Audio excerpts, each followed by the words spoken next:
ये जो सनातन और धर्म और राष्ट्र के नाम पर फर्जी बातें थोपी जाती हैं, उनके विरोध करने के बजाय हम मौन धार लेते हैं। जो हायर जुडिशरी है उसमें इसका कॉलेजियम का सिस्टम चेंज नहीं होगा और उसमें IAS IPS की तरह आरक्षण नहीं दिया जाएगा, तब तक उसमें हम नहीं आ पाएंगे। और आज जब आरक्षण पर चर्चा कर रहे हैं तो उस पैनल में भी वही पांडे जी, मिश्रा जी, त्रिपाठी जी, तिवारी जी बैठे हैं। ताड़ना शब्द का अर्थ शिक्षा देना है, तो इनको ताड़ो नहीं ब्राह्मणों को, हमें क्यों ताड़ रहे हो? ज्यादा इन्हें ताड़ो। ये कौवा समुंदर तो बोल नहीं सकते, ये तुलसी कह रहा है, तुलसी प्रसाद दुबे कह रहा है। बातें कही गई, मैं बहुत संक्षेप में अपनी बात रखूंगा और किसी बात को दोहराऊंगा भी नहीं। जो बातें कही जा चुकी हैं और जिनसे हम सहमत हैं वो हमारी कही हुई मान ली जाए, जो पूर्व में कही जा चुकी हैं, दोबारा कहने का कोई अर्थ नहीं है। आदरणीय डॉक्टर लाल रत्नाकर जी ने जहां समाप्त किया था कि विमर्श की आवश्यकता है, मैं वहीं उसी कड़ी से शुरू करना चाहता हूं कि अध्ययन की भी आवश्यकता है, रिसर्च की भी आवश्यकता है और विमर्श की भी आवश्यकता है। मैं महसूस करता हूं, मैं बहुत बारीकी से इस बात का अध्ययन करता हूं। मैं देखता हूं कि जिस तरह यहाँ OBC महासभा का कार्यक्रम हो रहा है, OBC समाज के बारे में, शूद्र समाज के बारे में, बहुजन समाज के बारे में, दलित और आदिवासी समाज के बारे में बातें की जा रही हैं, तो यहाँ खूब खुल के बोलेंगे और ताली भी खूब बजाएंगे, समर्थन भी करेंगे। लेकिन जब बाहर समाज में बैठे हैं और दो व्यक्ति उस शोषक समाज के बैठे हो तो मौन साध लेंगे। अन्यायपूर्ण बातों पर भी, अनर्गल बातों पर भी, गलत बातों पर भी मौन साध लेंगे, बोलेंगे नहीं। ये हमारी सबसे बड़ी कमजोरी है। मैं ये कहना चाहता हूं कि हमें हर जगह बोलना चाहिए। हम कोई अन्याय की बात तो कर नहीं रहे, कोई बेईमानी की बात तो कर नहीं रहे, हम कोई झूठी बात तो कह नहीं रहे, हम कोई फर्जी धर्मशास्त्र के नाम पे तो अपनी बात थोप नहीं रहे। ये जो सनातन और धर्म और राष्ट्र के नाम पर फर्जी बातें थोपी जाती हैं, उनके विरोध करने के बजाय हम मौन धार लेते हैं, क्योंकि हमें ऐसा लगता है कि इनका विरोध करने से हम राष्ट्रद्रोही ठहरा दिए जाएंगे, हम धर्मद्रोही ठहरा दिए जाएंगे, हम धर्मशास्त्रों के विरोधी ठहरा दिए जाएंगे। अब आजकल 2-3 विमर्श चल रहे हैं मीडिया में, आपने देखा होगा, राजनीति में और पूरे देश में, कि एक तो जातीय जनगणना हो और एक रामचरितमानस का भी चल रहा है, और एक कोई महाराज है जो फ्रॉड करता है, धोखेबाजी करता है, लोगों को बहकाता है, उस पर बड़ी चर्चा चल रही है, पाखंडी है। और थोड़े दिन बाद जेल में होगा, ये गारंटी है, थोड़े दिन बाद जेल में होगा, इस बात की भी गारंटी, क्योंकि इनका यही इतिहास रहा है। तो उस विमर्श में मैं महसूस कर रहा हूं, और जो हमारी सबसे बड़ी कमजोरी है, डॉक्टर लक्ष्मण यादव जी यहाँ मंच पे मौजूद हैं, उन्हें आप सब सुनते होंगे, मैं भी बहुत उनकी वीडियो सुनता रहता हूँ यूट्यूब पे। वो बहुत विस्तार से इस बारे में बताते रहते हैं कि हमारी सबसे बड़ी कमजोरी, जहाँ जहाँ कमजोरी है, हम वहीं से शासित किए जा रहे हैं। एक तो हम मीडिया में नहीं है, मीडिया में जो ये चैनल आजकल छोटे छोटे चैनल और पोर्टल शुरू हुए हैं, यूट्यूब चैनल शुरू हुए हैं, ये हमारा काम करने हैं, वरना मुख्य मीडिया में तो हमें कोई जगह ही नहीं है। अभी इस रामचरितमानस पर चर्चा थी कि ढोल गवार शूद्र पशुनारी ये सब ताड़न के अधिकारी, ये सही है या गलत है, इसका संदर्भ क्या है, इसका क्या अर्थ क्या है ताड़ना शब्द का। चर्चा में कौन शामिल थे? 2 तिवारी बैठे थे, एक त्रिपाठी जी बैठे थे, एक पांडे जी थे, एक झा साहब थे, एक शुक्ला जी थे, और चर्चा हो रही थी। और 5-6 इस बात पे सहमत थे, नहीं जी तुलसीदास तो बहुत बड़े महापुरुष थे, वो तो संत थे, वो तो सनातन के प्रेरक थे, उन्होंने तो बहुत सही लिखा है। और ये लोग ही अर्थ नहीं समझ रहे जी, इनकी समझ में नहीं आ रहा। तो मीडिया में हमारे लोग नहीं हैं, और हैं भी तो वहां जाके मौन हो जाते हैं, बोलते नहीं हैं। दूसरे, न्यायालय में, जुडिशरी में हम सबसे ज्यादा कमजोर हैं।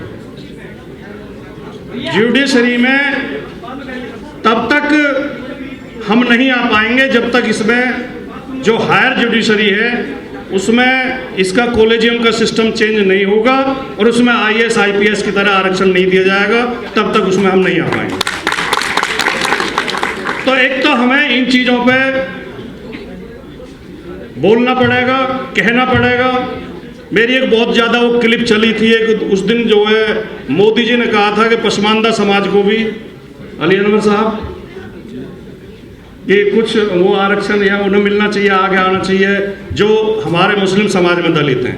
तो उस पर चर्चा कराते हैं कि हम मुस्लिम समाज के दलितों को आरक्षण मिलना चाहिए। उसमें भी यही हाल था पैनल में। मैं एक अभी अकेला OBC था, कोई दलित नहीं था उसमें, और 5 पंडित जी बैठे थे। तो मैंने बहुत मजबूती से सवाल उठाया। मैंने कहा हमें आरक्षण की जरूरत क्यों पड़ी? अगर हमारे साथ अन्याय नहीं होता, भेदभाव नहीं होता, हमारे हक कोई और नहीं खा रहा होता तो हमें आरक्षण की जरूरत ही नहीं थी। हमारे हक पांडे जी, मिश्रा जी, शुक्ला जी, तिवारी जी और त्रिपाठी जी खा रहे थे, इसलिए हमें आरक्षण की जरूरत थी। और आज जब आरक्षण पर चर्चा कर रहे हैं तो उस पैनल में भी वही पांडे जी, मिश्रा जी, त्रिपाठी जी, तिवारी जी बैठे हैं। तो कोई इस बात का बुरा मानता हो तो मान जाए, हमारा कौन सा बहिष्कार कर देंगे या हमें कौन सा बिरादरी से गिरा देंगे, लेकिन वो हमारे लोगों की समझ में तो आएगी बात। तो मैं केवल ये निवेदन करके, क्योंकि बोला तो बहुत कुछ जा सकता है, बहुत कुछ कहा जा सकता है, बहुत बात कहने के लिए है भी, लेकिन मंच की गरिमा का ख्याल रखते हुए, समय सीमा का ख्याल रखते हुए, वरिष्ठ लोगों को बोलना है, बहुत लोगों को बोलना है, सबकी बात हमें सुननी है। केवल मैं एक ही बात कह के अपनी बात समाप्त करूंगा कि हमें मुखर होकर बोलना है, हमें हर जगह बोलना है, हमें केवल हॉल के अंदर नहीं बोलना है, हमें सड़क पर भी बोलना है, शादी विवाह में भी बोलना है, मौत में जाते हैं वहाँ भी बोलना है, जहाँ मौका मिले वहाँ बोलना, जहाँ 4 आदमी बैठे वहाँ बोलना है कि अगर ताड़ना शब्द का अर्थ शिक्षा देना है तो इनको ताड़ो नहीं, ब्राह्मणों को हमें क्यों ताड़ रहे हो, ज्यादा इन्हें ताड़ो। तो मैं इसी के साथ अपनी बात समाप्त करता हूँ। नमस्कार। ये जो शूद्र समाज है या OBC के लोग में कितनी जाति आती है, या ये भी शूद्र समाज के लोग हैं? नहीं, ये तो शीशे की तरह साफ है, ये तो सबको पता है कि हम सब शूद्र हैं, हम सब शूद्र हैं। और मैं कहना नहीं चाहता तो मैंने जानबूझ के वो बात नहीं की, लेकिन आपने सवाल उठा दिया। तो कल अखिलेश यादव जी लखनऊ में बोल रहे थे, अखिलेश यादव जी एक किसी उसमें गए थे शामिल होने धार्मिक कार्यक्रम में, वहाँ BJP के लोगों ने उन्हें झंडे दिखाए, नारे लगाए, अपमान किया। तो उन्होंने स्पष्ट आके कहा मीडिया के सामने, जब मीडिया खड़ी थी, कि BJP के लोग ब्राह्मण के अलावा हम सबको शूद्र मानते हैं, ये सारे OBC को शूद्र मानते हैं, सारे दलितों को, सारे आदिवासी, मतलब हम शूद्र हैं। और जब इनका निशाना होता है शूद्र, ये कहते हैं। अब तुलसीदास जी ने जो लिखा है, जो बहुत ज़्यादा बोली जा रही है चौपाई, जो स्वामी प्रसाद मौर्य ने भी बोली है, वो चंद्रशेखर जी नीचे में बोली है कि वो जो है, जे वर्णाधम तेल कुम्हारा सुपच किरात कोल कलवारा। तो क्या इसमें कौन सी जाति बची? जब तेली और कुम्हार आ गए तो सारे OBC आ गए, सारे OBC आ गए। यादवों के लिए भी लिखा है उसमें, रामचरितमानस में। निषाद, जब निषाद को जिसको कहते हैं कि जब रामचंद्र जी ने तो इतना सम्मान दिया, उन्हें कौली भर के मिले, खुद निषाद के मुंह से ही उन्होंने कहलवाया है कि हम तो नीच जाते हैं जी, हमने तो आपके वस्त्र चोरी करने नहीं कर लिए, यही बहुत एहसान है हमारा, हमें आप सम्मान दे रहे हो।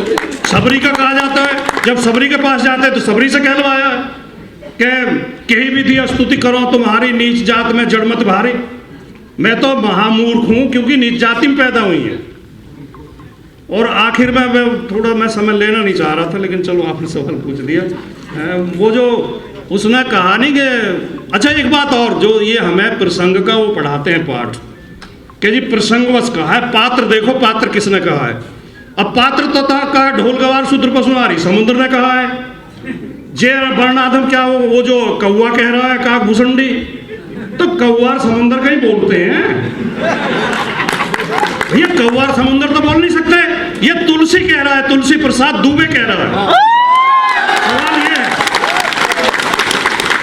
तो बस मैं यही बात, नमस्कार। नेशनल दस्तक की आपसे गुजारिश है कि अगर इसको बचाना चाहते हैं तो नेशनल दस्तक को सब्सक्राइब करने के लिए रेड कलर के सब्सक्राइब बटन को दबाएं, फिर बेल आइकन की घंटी दबाएं। नेशनल दस्तक को बचाने के लिए बहुत जरूरी है कि हर खबर को शेयर करें, लाइक करें, कमेंट जरूर करें।